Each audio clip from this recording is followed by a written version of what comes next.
In this video, I will look into Spain's military involvement in the European scenario of World War II.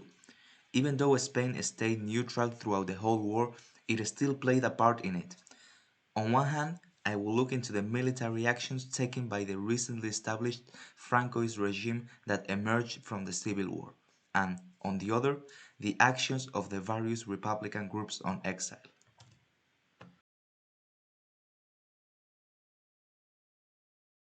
First of all, regarding the military actions of the newborn fascist regime in Spain, we could mention that right after Nazi Germany invaded France in 1940, Spain invaded the French colony in Morocco.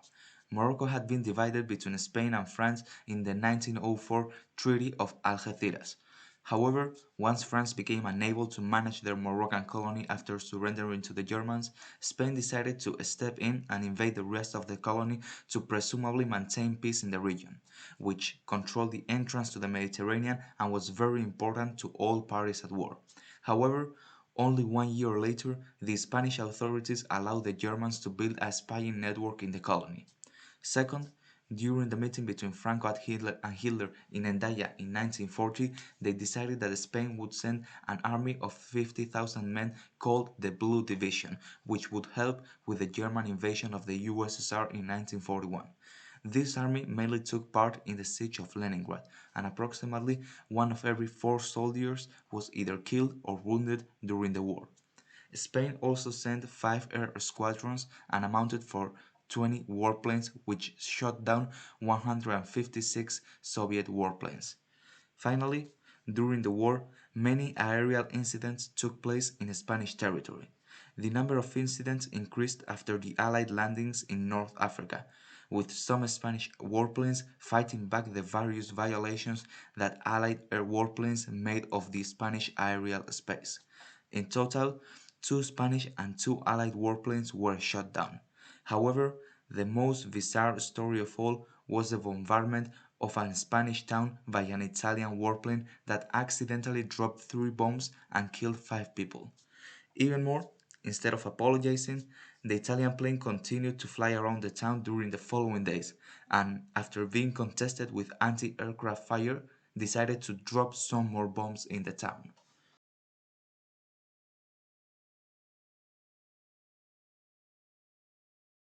In the Republican side, many Republican soldiers fled Spain during the last months of the Civil War, and many of them would eventually fight against the Axis powers in World War II.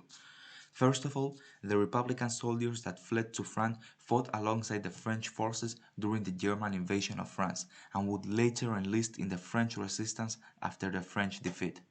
However, the least lucky ones were captured by the Germans and mainly sent to the Mauthausen concentration camp, where 4,427 of them would die. For example, this picture of the liberation of the Mauthausen concentration camp shows a banner in Spanish that reads, "The anti-fascist Spanish greet the liberating forces." Yeah, you know when you start writing all big and you can't even fit the words at the end? Exactly. Second, the Republican soldiers that fled to North Africa would eventually join the Allied forces after their landings in 1942 to fight the remainings of the German and Italian Afrika Corps. Finally, during the Allied liberation of France, a Spanish unit within the French Foreign Legion and the Spanish Company No. 1 of the British Army took part in the landings of Normandy. However, La Nueve would go on to become the most famous Spanish unit to ever fought alongside the Allies. This unit was integrated in the 2nd French Armored Division, and it was the first unit to enter Paris during the liberation of Paris due to its role as a recon unit. For example, the first armored cars that reached the Paris City Council went by the names of Madrid, Jarama, Ebro, Teruel, Guernica, Belchite, Guadalajara, Brunete, Don Quixote, and the Romilly. All of them were Spanish except the last one.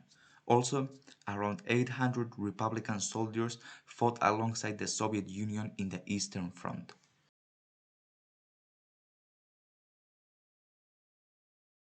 In conclusion, even though Spain was neutral throughout the whole war, The Spanish government occupied the French colony of Morocco, sent an army to the Eastern Front to fight alongside Nazi forces, and fought against Allied warplanes in various occasions.